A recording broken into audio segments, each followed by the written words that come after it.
Yo, what's up, everybody? We're back here to talk about the 3M Open. Should be a fun week. I hope everyone had a good week at the Open Championship. Man, I had so many close pieces. I ended up having a good week overall. The model was spot on with so many guys. Even Hao Tong Lee was like the number 3 value in the model. So hopefully some of you had some big weeks as well. Unfortunately, I went with Rory over Scheffler in my main build. That kind of cost me a little bit, but yeah, fantastic to see Scheffler play so well once again. He's now the U.S. Open short of the career Grand Slam. So now we head back to the U.S. We head to Minnesota for the 3M Open. It's going to be played at TPC Twin Cities. I kind of like the course. You know, water's in play on 13 of the 18 holes, so ton of penalties lurking. There's also a lot of birdies that can be made here. 3 par 5s on the course. They are very long, so longer hitters do have an edge on those courses or on those holes, but at the same time, it's not necessarily a bomber's course. If you look at Data Golf's course fit tool, accuracy is more important than distance. Now, this is a driver heavy course. Golfers hit driver on 71% of tee shots last year. So you're going to see guys pull out the driver quite a bit. So whether it's distance or accuracy, I think you just want to lean on guys that are strong drivers of the ball.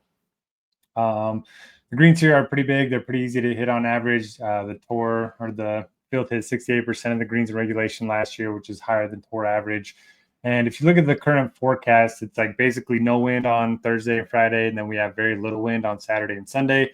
And it looks like it could rain on Wednesday night. So if that all transpires, and we're going to have some very good scoring conditions, and I think the water hazards will be less in play than usual. Now, some of these water hazards, you do have to carry them. So like the final hole, the par 5, if you're going for the green and 2, you're basically carrying the entire body of water. So if you do hit it in the water, you're basically dropping maybe 10 yards in front of you, maybe not even that. So sometimes when you hit into the water here, it ends up being a 2-stroke penalty rather than just a 1-stroke penalty.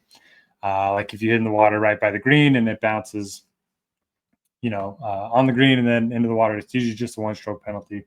But since you'll be playing a lot of your shots, if you hit the penalty from similar spot to where you were, essentially ends up being a 2-stroke penalty. But let's get into the model for the week. At the very top, we're going to have Mav McNeely. I'll walk through the stats here. I've got 9% weighted off the tee, 3% total driving. Pretty big weight to stroke gain approach. I do have the expected metric back. And what this does is it takes a look at how often golfers are going to be expected to hit in each bucket in terms of their approach shots, and then how well they do in those buckets. So guys that I expect to gain the most strokes on approach this week. Tom Hoagie, number 1, certainly interesting. He nearly won here in 2022. He's in the final group. He hasn't been playing his best golf, certainly struggled overseas the last 2 weeks of the Scottish and the Open. But we know he's a guy that can pop, and he grew up in the area, pretty close he ended up playing a lot of Minnesota golf, in his younger days. So a guy that I tend to play at this event. Kurt Kitayama, number 2, Tom Kim, 3, Doug Gim, 4, and Chris Kirk, number 5. Gim's played well here in the past. Kitayama, T6 here last year. Tom Kim, 1 for 1 here. Played pretty well at the Scottish. And then Chris Kirk's kind of been hit or miss, but another guy that can play well.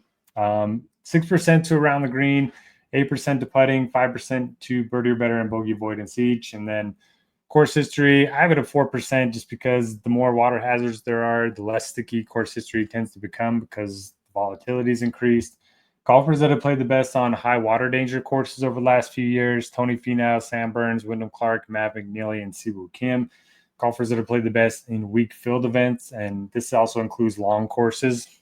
Or longer than average courses. You have Davis Thompson, Tony Finau, Akshay Bhatia, Matt Wallace, and Taylor Pendrith. And then comp courses, I just took these off of the Rabbit Hole, their course preview. These are the comp courses. I just clicked on all of them in the Rabbit Hole. We have Davis Thompson, once again, popping up at the top, Tony Finau, Akshay, Wallace, and Pendrith. So let's get to the overall rankings. And at the very top, we had Matt McNeely, like I mentioned. He's been playing great. He had a really good Sunday round at the Open. He was T3 here last year. Doesn't have a weakness in his game. I do think starting with him makes a lot of sense.